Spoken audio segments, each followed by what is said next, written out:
An example of that, I've got a block right now where a road building crew is working in the block. It's getting very tight because we're going to have weather issues here.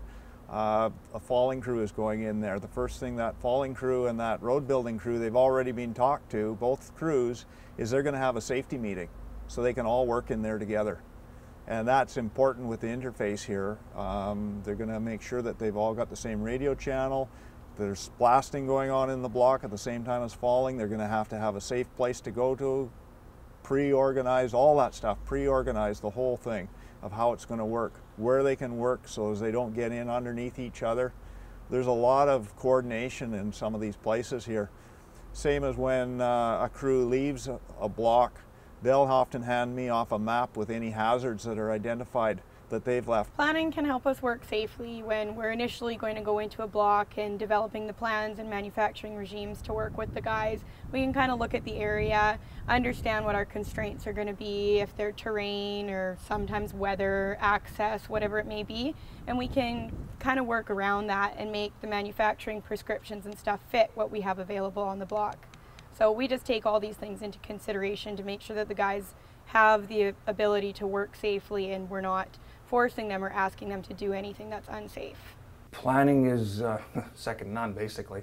When you go out and, okay, for example, when I go out and look at a cut block, I'm out with a log plan, I'm out with a site plan. I need to have a comfort level that that plan is doable. There's really only one way to find that out. It's called walking, right? You physically have to get out. And that's part of that key success to making so the contractor has a chance. If I know that block very well, I know all the safety concerns he has. It may be steep slopes, rock bluffs, particular blowdown patches within the block where there's danger trees to be dealt with, any number of hazards that are out there. In the case of mining, which is quite prevalent in the Princeton area, you're looking at such a simple thing as mining trenches. They can be a whole new dimension for somebody, especially if you're working night shift.